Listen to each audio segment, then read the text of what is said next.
Hi everybody, in this video I'm going to be using Autodesk Inventor 2017 to create an exploded assembly view of this model train that you see in front of you.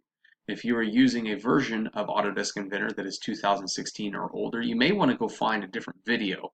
While the processes that I'm going to use are going to be basically the same as what you would use in the older version of the software, the menu has changed slightly, and that'll make an effect on how able you are to follow along with the process. So we have a model train here. I've already created all the parts in Autodesk Inventor, and I've also created an assembly file where they're completely constrained together.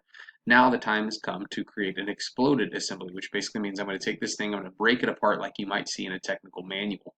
In order to do that, I'm going to go up to New, and I'm going to create a new presentation file. That's what it's called here. I've already done this, so I would just double click here or click Create, whatever, but I've already created one, so I'll go to the presentation stage. This is what the presentation mode looks like. The first thing you're asked to do, of course, a window will actually pop up and ask you right off the bat, which file, which assembly would you like to actually take apart and disassemble? If you happen to close out of that or something, you can also go up to Insert Model up here if you need to and pull that menu back up. So when I click on Insert Model and I wait for computer to do its thing, there we go. Here are all the different assembly files that I have available to choose from. So I'm going to go, I don't know, this time with track, I think is the one that I had up last time.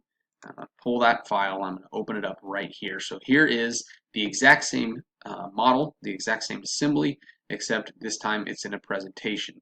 You'll notice a couple of things. First of all, I have over here, I have the actual model at any given time. I have a menu up here with things that I can do with the model. I have a browser, just like I do whenever I'm building parts. That'll become very important in just a second. And I have a timeline at the bottom that tells me when things are going to happen, along with a play button that at any point in time I can kind of test and see how things look. So here's what I'm going to do is I'm going to come over here, I'm going to choose Tweak Components. When I choose Tweak Components, it wants to know, first of all, what part am I interested in tweaking? So when I tweak a component, I'm basically getting ready to move it. And what you have to do is you have to think backwards. If I was going to assemble this model train, what would I put in last? I probably want to grab that part first. So I think that I'm going to start off with this little linkage peg right here. I'm going to take that, and I'm going to click on it, and then I'm going to take this arrow, and I'm going to pull it out. Okay, the distance you can determine on your own. I would recommend typing in a distance. That way you can keep the same distance for all of the linkage pegs. So let's say maybe it's 4. Hit enter. That part has now been pulled out. And I'm going to repeat the process for this linkage peg here. Let's say that one, I want it to go 4. And I'm also going to tweak this linkage arm. I'm going to pull it out, let's say maybe a distance of 3. Okay, and what I've done so far, if I just stop at that point and take a look, what I've done is if I click play, you'll see that what it'll do is it'll take the first part, then the second part, and then the third part, and it'll animate that view and show them exploding out. Notice it'll also show trails here, these blue lines, as to where the parts go back in. Now you can get pretty complicated, and this is an introductory video, so I'm not going to go any more advanced than that, but that's a pretty good idea of how things work. Now, let's say later on that I decide I really like those things to all happen at the same time. It's really simple to do in the 2017 version of Inventor. All I have to do is click on my arrow here and drag my timeline up a little bit so I can see. And I'm going to take the linkage peg. I'm going to say, you know what, I really want it to happen here. And I want this one to happen. So it's all at the same time. I press the play button at any point in time to test it, and now you can see all 3 of them go at the same time. If you want it to take longer or shorter, you can also drag those timelines out. I want that linkage peg too to take a lot longer. I wanted to do that. I don't know why I would do that, but it's an option, right? I can also come back here and have it align. Notice it gives me a little bar, so it's easy to align. And let's say later on I go through, the only other tweak that I want to mention for now, again, introductory video, is this. Let's make this a little bit smaller, okay? Let's say that I go through and I'm doing my exploded assembly, and it turns out I just really needed this peg here to go farther than 4 inches. Maybe I needed to go 5 to make room for other things like the wheels later on. Easy to do that. All I have to do is come over to my browser and expand scene 1, and I expand the tweaks folder, and I can find the tweaks that I did.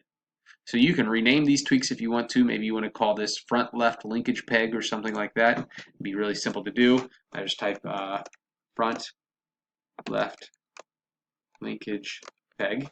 Now I can name them. That's not necessary, but it's possible. You'll notice that it highlights the tweak so I can easily find it still, even if it's not named. But I can also double click on it, and I can come down and I can change the amount, the distance. So let's say I want it to be 5 instead. Hit enter. Pretty simple to do, right? Hopefully that gets you going. Your job now is to create an exploded assembly where I can see all of the parts. And by the way, don't forget the hitch magnet, hitch peg on the back, okay? But I can create all of these parts. If you don't like the view, actually, I'm glad I did this accidentally. If you don't like the view, like this is kind of weird, right? Don't forget that you can always come over and choose Look At, and perhaps you want to look at the front surface right here. That squares up the front surface. And then I can right-click on the view cube and say I want to set this as the front, which squares up my box. And then I can come to the top right corner and I can say I want that to be my isometric view, my home view, excuse me. I'm going to do it at a fit to view. So now anytime I click home, it brings it back to here. Hopefully that helps.